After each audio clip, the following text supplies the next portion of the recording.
Telangana police उन्हें इजाज़त नहीं दे रही है, दे भी रही है तो बहुत कम वक्त में। और जैसे हैदराबाद के एक पूरे ख़वातीन का ये बहुत ख्वाहिश है कि वो यहाँ पर एक शाहीन बाग क़ायम करें जिस तरह से दिल्ली में है।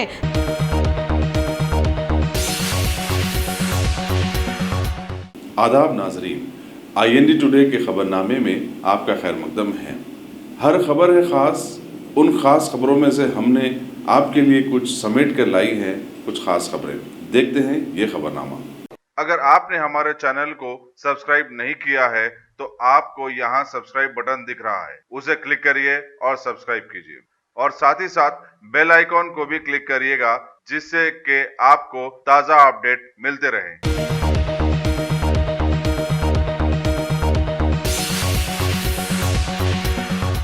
शहरियत तरमीमी कानून NPR और NRC के खिलाफ आज खवातीन ने प्रेस क्लब बशीरबाग के सामने फ्लैश प्रोटेस्ट किया। मुमताज जहेदकर, खालिदा परवीन, शबीना मीनाई और शिराज खान ने इसकी क़यादत की। फ्लैश प्रोटेस्ट से परेशान सिटी पुलिस ने अपनी भारी जमीयत को फौरी प्रेस क्लब को भेज दिया था और सारे इलाके को अपने घेरे में ले लिया था। मैं रफ़िया नौशीन, आज यहाँ ऑल वुमेन कॉन्फ्रेंस रखी गई है प्रेस क्लब बशीरबाग में और रोज़ाना भी यही हो रहा है। जिस तरह से देखा जा रहा है, अखबार में भी ख़बरें आ रही हैं और हर जगह की ख़वातीन ये सियाह क़वानीन को लेकर के काफ़ी परेशान हैं। नहीं तो सभी लोग परेशान हैं, लेकिन ख़वातीन और बच्चे आम तौर पर किसी भी मसाइल को लेकर बहुत परेशान होते हैं, तो लिहाजा उनकी परेशानी बहुत ज़्यादा है। और उनकी परेशानी यहाँ पर इसलिए भी बढ़ रही है कि उन्हें अपने इजहार ख़याल का मौका, खुल के इजहार ख़याल करने का मौका नहीं मिल रहा है। तेलंगाना पुलिस उन्हें इजाज़त नहीं दे रही है, दे भी रही है तो बहुत कम वक्त में। और जैसे हैदराबाद के एक पूरे ख़वातीन का ये बहुत ख्वाहिश है कि वो यहाँ पर एक शाहीन बाग क़ायम करें जिस तरह से दिल्ली में है, ताकि वो खुल के हर कोई अपना एहतजाज दर्ज करवा सके इन क़वानीन के ख़िलाफ़। लेकिन अब वो नहीं हो रहा है, तो जहाँ कहीं मौका मिल रहा है, जैसे भी बन पड़ रहा है, ख़वातीन अपना एहतजाज दर्ज करवा रही हैं। तो अब हमारे आगे जो सबसे अहम मसला है वो है NPR का।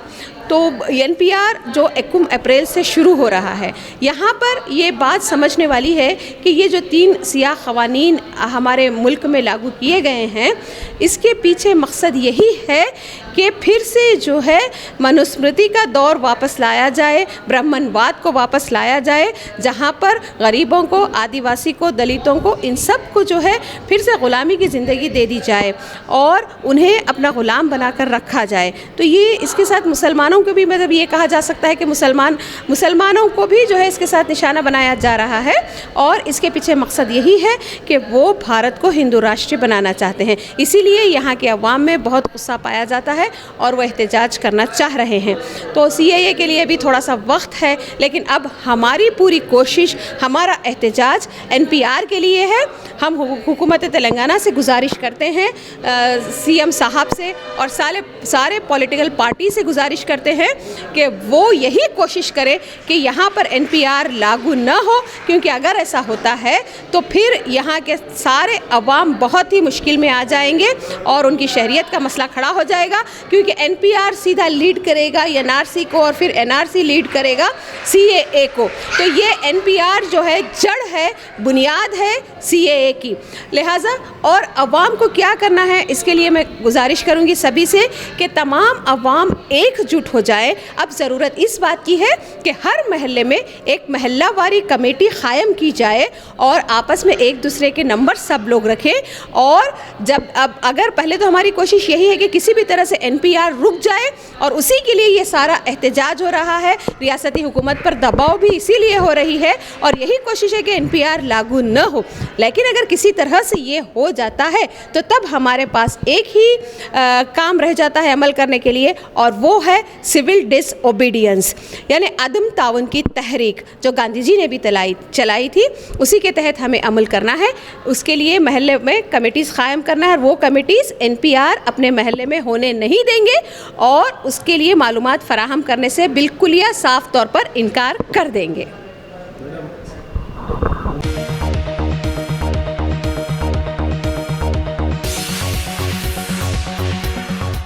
दुबई में शिवरात्रि बड़े धूमधाम से मनाई गई। तेलंगाना के NRI और कई दूसरे हिंदुस्तानियों ने बुर्ज में वाक़े शिव मंदिर में हाजिरी दी और पूजा की। के नागेश्वरराव ने बताया एक ही दिन में कल 3 लाख अकीदतमंदों ने पूजा की। मंदिर में दाखिल होने के लिए 3 किलोमीटर तक तवील कतार देखी गई।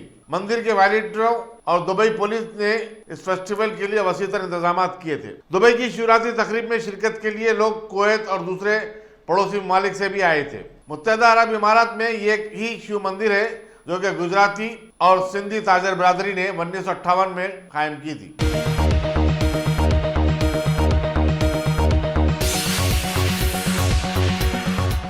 हैदराबाद, सैबराबाद और रचाकुंडा के पुलिस कमिश्नरों ने आज अलग-अलग प्रेस कॉन्फ्रेंस से खिताब करते हुए एक तेलुगु रोजनामे में शायशुदा रिपोर्ट की तरदीद की और कहा कि तीनों पुलिस कमिश्नरेट में कामकाज में पूरी शफाफियत बरती जा रही है और पुलिस का अमला फर्शनासी से काम कर रहा है। हैदराबाद के पुलिस कमिश्नर अंजनी कुमार ने कहा कि वो और उनका महकमा किसी के दबाव के बगैर काम कर रहा है। अहदेदारों के तबादले के लिए ना तो किसी से रिश्वत कबूल की जा रही है और ना ही किसी की सिफारिश।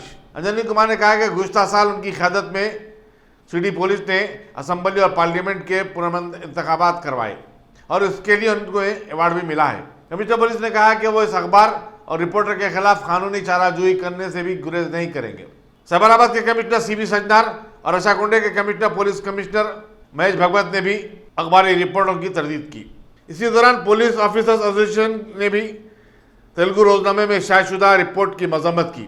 सदर Hyderabad city police officers association Gopi Reddy, vice president K Srinivas Reddy और Rachakonda Cyberabad police officers association के सदर भद्रा रेड्डी ने भी अपना बयान जारी किया है।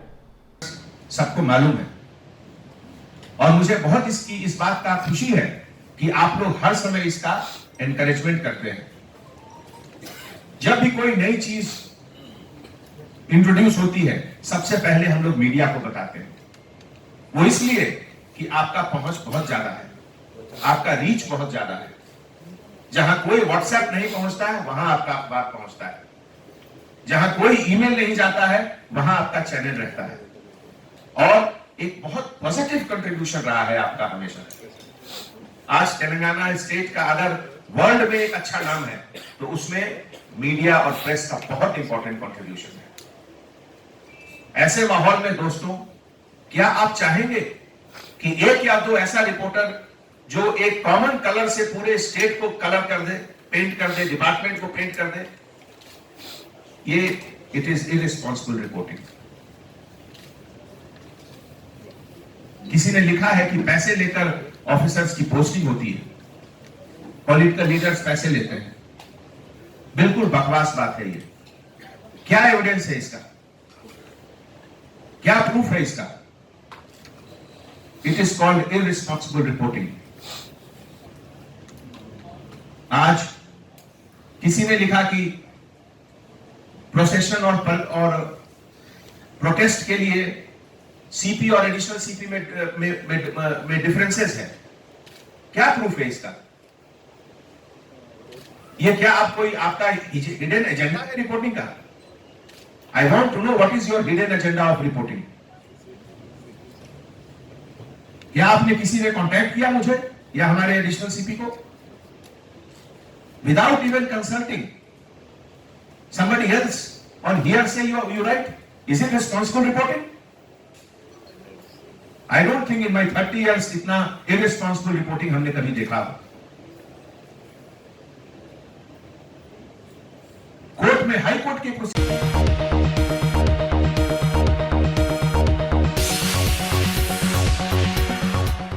मुखालिफ सीए एहतजाज के दौरान अलीगढ़ मुस्लिम यूनिवर्सिटी के कैंपस में गुज़श्ता दिसंबर में पुलिस की बर्बरियत के जिम्मेदारों के खिलाफ कार्रवाई और एहतजाजियों के खिलाफ दर्ज मुकदमा से दस्तबरदारी का मुतालबा करते हुए यूनिवर्सिटी के तलबा ने 3 दिन की जंजीरी भूख हड़ताल शुरू कर दी। 10 रोज़ा पुरअमन एहतजाजी प्रोग्राम के हिस्से के तौर पर शुरू करदा भूख हड़ताल का आज दूसरा दिन था। तलबा की कोऑर्डिनेशन कमेटी ने बताया कि अगर उनके मुतालबात कबूल नहीं किए गए तो तलबा यूनिवर्सिटी के बाब सैयद गेट पर गैर मुअय्यना मुद्दत की भूख हड़ताल शुरू कर देंगे। इस सिलसिले में यूनिवर्सिटी के अरबाब जिम्मेदार को आगाह भी कर दिया गया है और इसकी नकल सदर जमहूरिया, वज़ीर आज़म और चीफ मिनिस्टर उत्तर प्रदेश को रवाना कर दी गई है।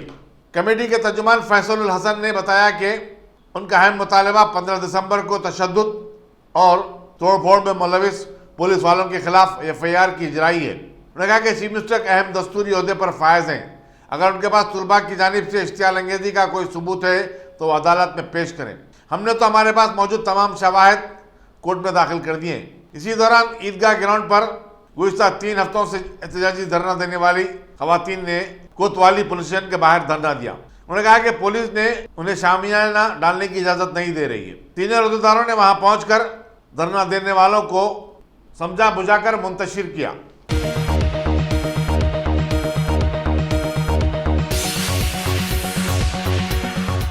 कमिश्नर पुलिस रच्चाकुंडा महेश भगवत और वजीर लेबर सी मल्ला रेड्डी ने पीरजादी गुड़ा बल्दिया के तहत 8 कॉलोनियों में 60 CCTV कैमरों का इफ्तिताह किया। इस सारे प्रोजेक्ट पर 12,17,000 रुपए का खर्चा आया है, जो कि मुकामी अवाम ने अपनी जेब से अदा किया।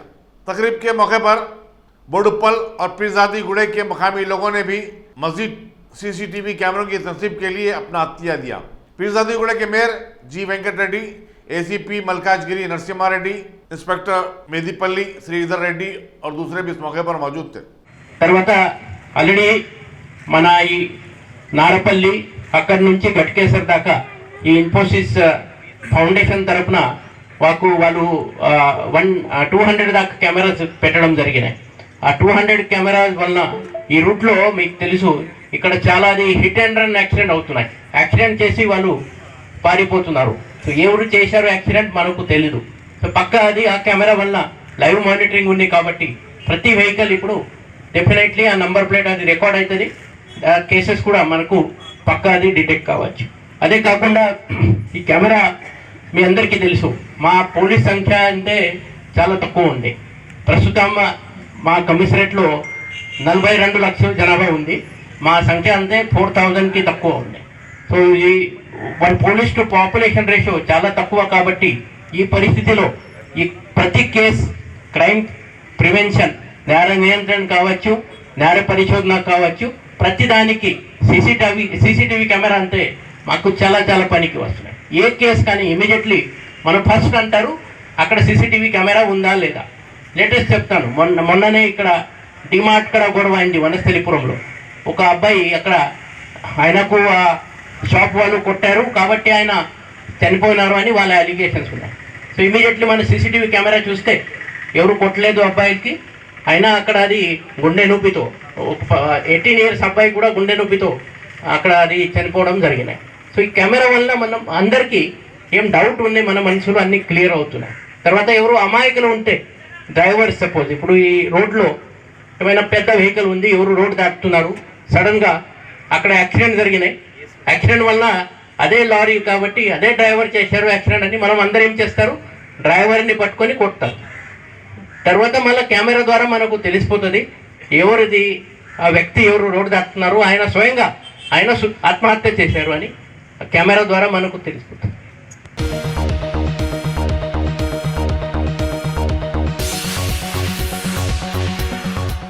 कांग्रेस की जनरल सेक्रेटरी प्रियंका गांधी ने अमेरिकी सदर डोनाल्ड ट्रंप के मुजज़्ज़ा दौरे अहमदाबाद के लिए बेतहाशा रुपये सर्फ करने पर वज़ीर नरेंद्र मोदी को जबरदस्त तनकीद का निशाना बनाया। उन्होंने ट्रंप के दौरे के दौरान अहमदाबाद में जलसे का एहतमाम करने वाली एक तंजीम अभिनंदन संस्था के रोल पर भी सवाल उठाए। डोनाल्ड ट्रंप के चंद घंटों के दौरे पर 100 करोड़ रुपए खर्च किए जा रहे हैं, वो भी इस कमेटी के जरिए जिसके अरकान खुद नहीं जानते कि वो संस्था के अरकान हैं। प्रियंका गांधी ने कहा कि अवाम को जानने का हक हासिल है कि आखिर कौन सी वजारत इस समिति को रकम दे रही है। कांग्रेस के एक लीडर आनंद शर्मा ने बताया कि अहमदाबाद के स्कूलों को एक कोटा मख्सस किया गया है, जिसमें उनसे कहा गया कि अपने स्कूल के बच्चों को ट्रंप के जलसे में लेकर आए।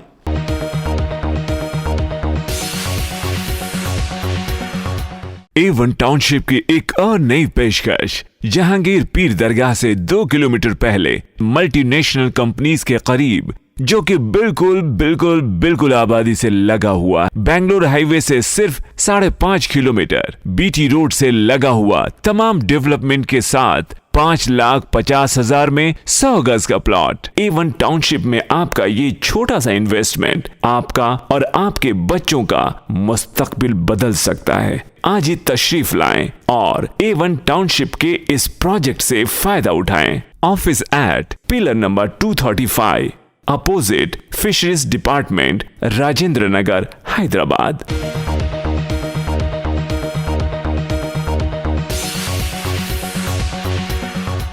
गोशामेल के बीजेपी रुकन असम्बली राजा सिंह ने आज अपने हलके के दरखास्त गुजारों में शादी मुबारक और कल्याणा लक्ष्मी के चेक्स तकसीम किए।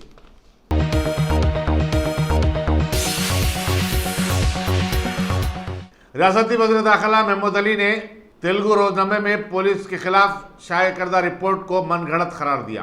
एक प्रेस कॉन्फ्रेंस से खिताब करते हुए उन्होंने कहा कि अगर इस रिपोर्ट की तरदीद नहीं की गई तो रियासती हुकूमत इस अखबार के खिलाफ 1000 करोड़ रुपए का हर्जाने का मुकदमा ठोक देगी।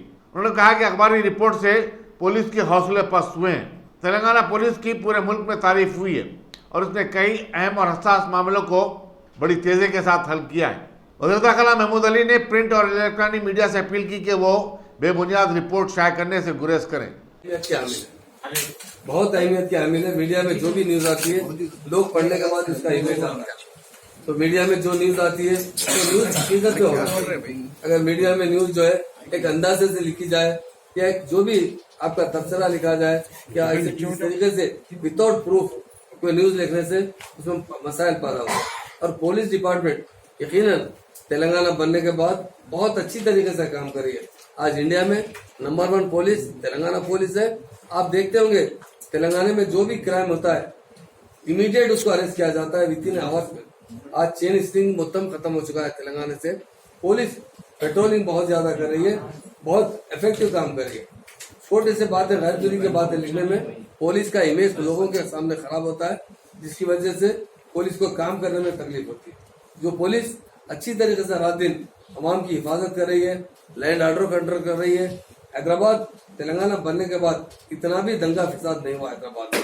साबिका में बहुत दंगे फिसाद होते थे। उस वक्त तेलंगाना बनने से पहले साबिका लीडर्स ये बात कहते कि तेलंगाना बनेगा तो फिसादात बर्पा होंगे, कर्फ्यू रहेगा, नेक्सलिज्म रहेगा। आज आप देखिए तेलंगाना बनने के बाद किस तरह लैंड ऑर्डर कंट्रोल किया गया। इसमें पुलिस बहुत इफेक्टिव काम करते रही और हमेशा। और एक बात मैं बताया, ट्रांसफर जो है किसी एक आदमी के हाथ में नहीं है। कोई ट्रांसफर की एक दरखास्त दे दिया तो उसे ट्रांसफर नहीं करते। इसके लिए ओनली फॉर एसआई का ट्रांसफर करने के लिए डीआईजी, एसपी जो डिस्ट्रिक्ट के रहते हुए एसपी रहते, एडिशनल एसपी रहते हुए 3 आदमी मिलकर ओनली एसआई का ट्रांसफर करते हैं। सीआई का अगर ट्रांसफर किया जाए तो उसके बाद IGP of concern zone, DIG of concern range, SP of concern district, SP intelligence, ये लोग पूरे बैठकर कौन सा ऑफिसर इफेक्टिव है, बहुत अच्छा काम कर रहा है, किसका परफॉर्मेंस अच्छा है, पैसा देकर ट्रांसफर करते हैं। अगर डीएसपी का ट्रांसफर है तो उसके लिए डीजीपी साहब खुद रहते हैं, एडीजीपी रहते हैं लैंड ऑर्डर, और एडीजीपी, सीआईडी, एडीजीपी ऑक्टोपस और आईजीपी इंटेलिजेंस, ये सब लोग बैठकर जिसका भी ट्रांसफर करना था उसको सोच समझ के उनकी पोस्टिंग देने से पहले ट्रांसपेरेंसी के साथ और ट्रांसफर से पहले उनका परफॉर्मेंस किस तरह वो देख कर दिया जाता है। ऐसा इसमें लिखा गया है कि दरखास्त देने पर ट्रांसफर किया जाता है, ये टोटली गलत है। पुलिस डिपार्टमेंट अगर लैंड ऑर्डर जिसको बोले उसको ट्रांसफर कर दिया जाएगा तो लैंड ऑर्डर कंट्रोल रहेगा। पुलिस बहुत अच्छी तरह से काम करे। मुझे भी दुख है, सारे लोगों को, पुलिस डिपार्टमेंट को, अहदेदारों को आज बहुत दुख हुआ है कि हमारी तेलंगाना पुलिस इंडिया में नंबर 1 पुलिस की तरह काम कर रही है और हमारे बारे में ऐसा लिखा जा रहा है तो ये टोटल गलत है। और इसके अलावा मैं खासतौर से हमारे ईनाडू के चीफ एडिटर साहब से गुजारिश करता हूँ कि आप इसकी एविडेंस है तो पेश कीजिए, प्रूफ आप जिस तरह करना चाहते हैं। आप अगर ऐसा नहीं करेंगे तो आप कम से कम जो न्यूज लिखे उसके लिए आप सारी कहिए, नहीं तो फिर हुकूमत इसके बारे में सोचना पड़ेगा, डिफॉर्मेशन सूट डालने के बारे में। इसलिए मैं गुजारिश करता हूँ और खासतौर से मीडिया भाइयों से भी मैं गुजारिश करता हूँ, जो भी न्यूज डाले आप सोच समझ के प्रूफ के साथ देख कर डालिए। जैसा वैसा तबसरा करने पर और खासतौर से पुलिस डिपार्टमेंट के लिए एक हमारे लिए दुख की बात है। और मैं तमाम मीडिया के जो दोस्त है उनका शुक्रिया अदा। ఇష్యూస్ అయినప్పుడు 4 కెమెరాలు ఉన్నాయి కాబట్టి ఇమీడియట్ గా ఐడెంటిఫై చేస్తున్నాం అంటున్నారు. కానీ ప్రివెంటివ్ లో ఫెయిల్ అవుతున్నారు అన్నది ఇష్యూస్ కనిపిస్తాయి. దిశ సంఘటన కూడా అదే అంటున్నారు కదా. ఆయన ఇమీడియట్ ఎంత విత్ ఇన్ 4 అవర్స్ లో అరెస్ట్ చేస్తారు. అంటే సరైన రెస్పాండ్ లేదు పోలీసులు అన్నది ఆరోపణ. లేదు, పోలీస్ రెస్పాన్సిబిలిటీ కంప్లైంట్ వచ్చిన తర్వాత విత్ ఇన్ 4 అవర్స్ లో ఆ డ్రైవర్స్ కు అరెస్ట్ చేస్తారు. ఈ మహిళలు 100% ఆడ ఉందా అన్నది అందరూ అంటున్నారు. అంటే దాని మీద ఏమైనా యాక్షన్ తీసుకుంటారా? గవర్నమెంట్ దృష్టికి వచ్చిందా? తప్పకుండా ఎంక్వైరీ చేస్తున్నారు. అదర్ ఆఫీసర్స్ ఉన్నారు. 100% ఎవరి దగ్గర ఉంది 100% మీద యాక్షన్. అంటే ఒక ఆఫీసర్ మరి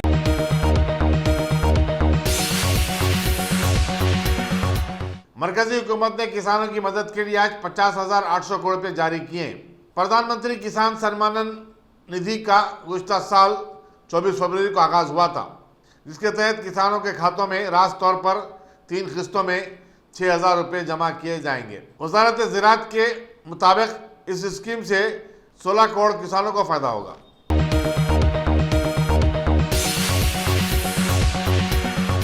15 करोड़ मुसलमान 100 करोड़ हिंदुओं पर भारी जैसा बयान देकर तनाज़े में घिरे मजलिस के साबिक रुकन असम्बली वारिस पठान ने आज गैर मशरूत माफी मांग ली। उन्होंने कहा कि उनका मकसद किसी के जज्बात को मजरू करना नहीं था और वो अपने अल्फाज वापस लेते हैं।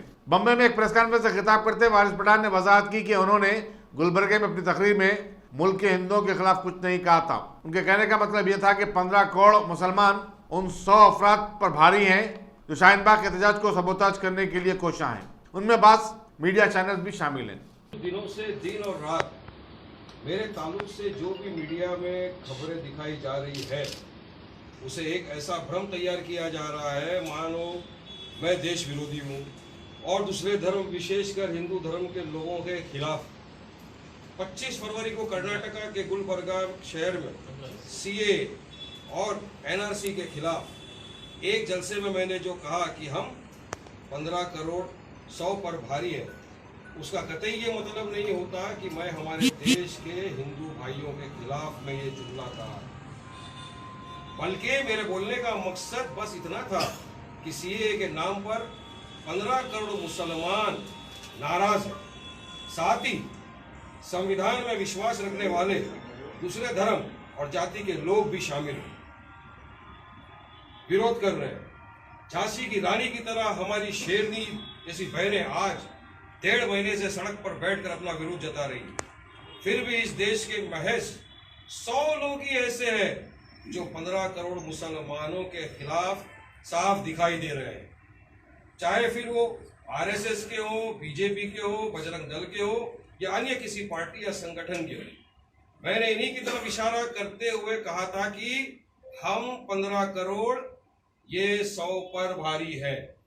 ये वो 100 लोग हैं जो इस खूबसूरत से महान देश में जो लोग एक कानून लाकर बांटना चाहते हैं, उसमें कुछ पत्रकार भी है जो रोज रात प्राइम टाइम में अपने आप को सबसे बड़ा देशभक्त बताने का दावा करते हैं और रोज एक छोटी सी बात को अपने एजेंडा के हिसाब से तोड़ मरोड़ कर देश को बहकाने गुमराह करने का काम करते हैं। मैंने पहले भी कहा था, मुझे अपने इस भारत देश पर गर्व है। मैं एक सच्चा मुसलमान हूं जिसके मजहब में अपने मुल्क से मोहब्बत और वफादारी का सबक हमें बचपने से सिखाया जाता है।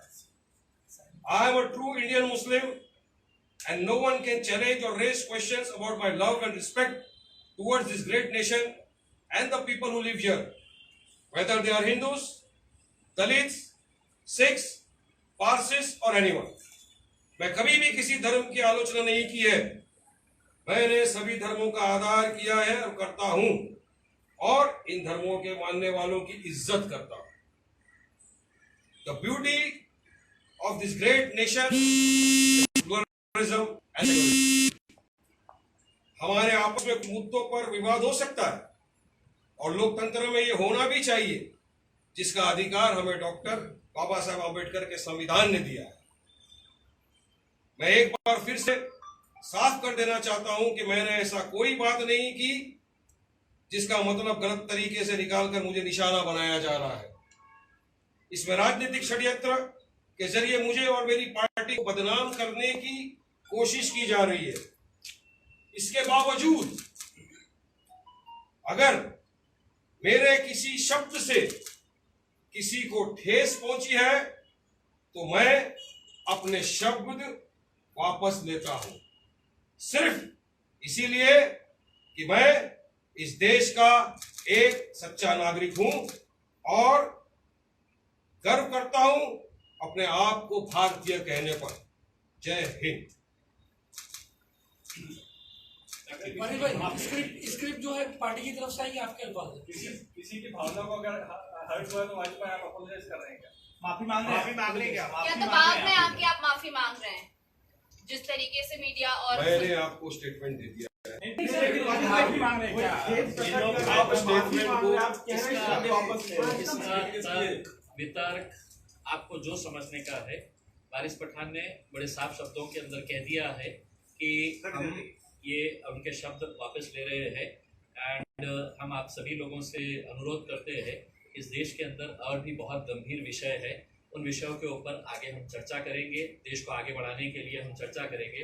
इस मुद्दे को अब हम यहीं ख़त्म करते हैं हमारी तरफ से, आपको जहां तक चलाना है आप चला सकते हैं। बीजेपी के नेता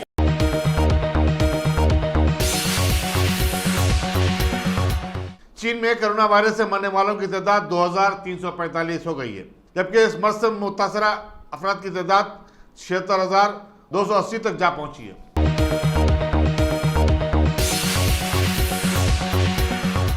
हिंदुस्तान में अक़लियतों के हकूक़ की तलफ़ी पर तशवीश का इज़हार करते हुए अमेरिका ने कहा कि सदर डोनाल्ड ट्रंप वज़ीर-ए-आज़म नरेंद्र मोदी से अपनी बातचीत के दौरान मजहबी आज़ादी के बशमूल दूसरे अहम उमूर पर बातचीत करेंगे। अमेरिकी एडमिनिस्ट्रेशन के एक सीनियर अहदेदार सीए और एनआरसी के बारे में पूछे गए एक सवाल का जवाब दे रहे थे। उन्होंने कहा कि अमेरिकी सदर का मानना है कि मजहबी अक़लियतों का एहतराम करते हुए हिंदुस्तान अपनी जमहूरी रिवायत को बरकरार रख सकता है।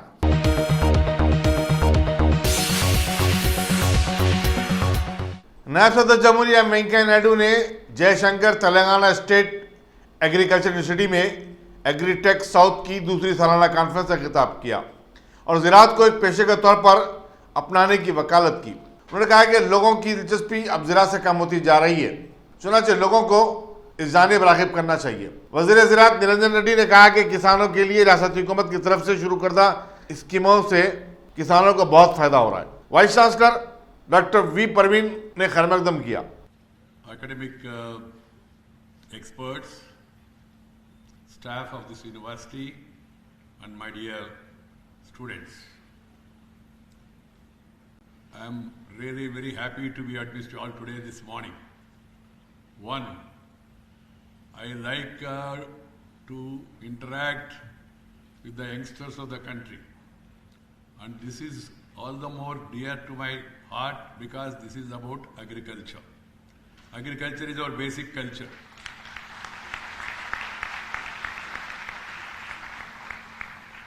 That's the backbone, and that should be strengthened.